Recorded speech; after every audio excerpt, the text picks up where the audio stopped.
Judy. Jonathan Lozano, and I'll be introducing the system decomposition. Okay.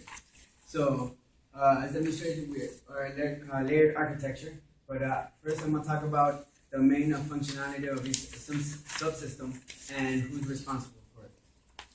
So, chatbot. Chatbot helps, its main function is to help locate issues within a 5-mile radius of a Twitter user. And Santiago is responsible for that subsystem.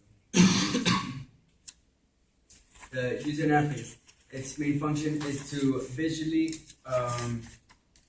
organize the data geospatially, which in layman's terms is just plotting the map markers on the map. Next slide. Scheduler. Main function is to manage the data stored within the infrastructure and continuously trigger the MapReduce jobs on that data. And I'm responsible for that subsystem. The MapReduce subsystem, it's pretty much, it categorizes and evaluates that data. Elsa is in charge of that subsystem. The cache controller stores the most recent data, and it provides optimized retrieval of results on based on location. And Francisco is in charge of that subsystem. Data collector. Its basic function again is to acquire all that data from the Twitter using an API. Andres is in charge of that subsystem. Lastly, the infrastructure. Its main function is to store all that data, and it stores it as blocks and distributed among the data nodes. And I'm in charge of that subsystem as well.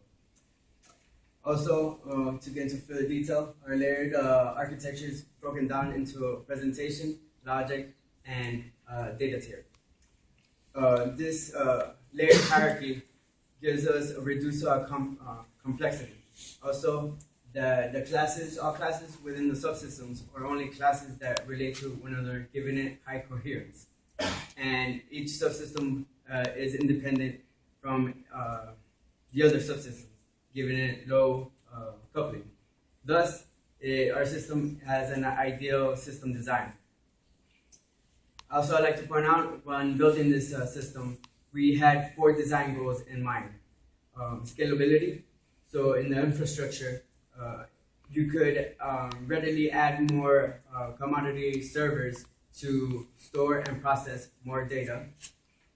Performance, presentation, cache request, the network utilization is minimized, and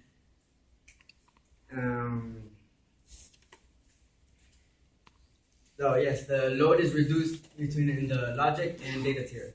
Also, fault tolerance in the infrastructure, it prevents data loss by replicating the data between the remaining data nodes.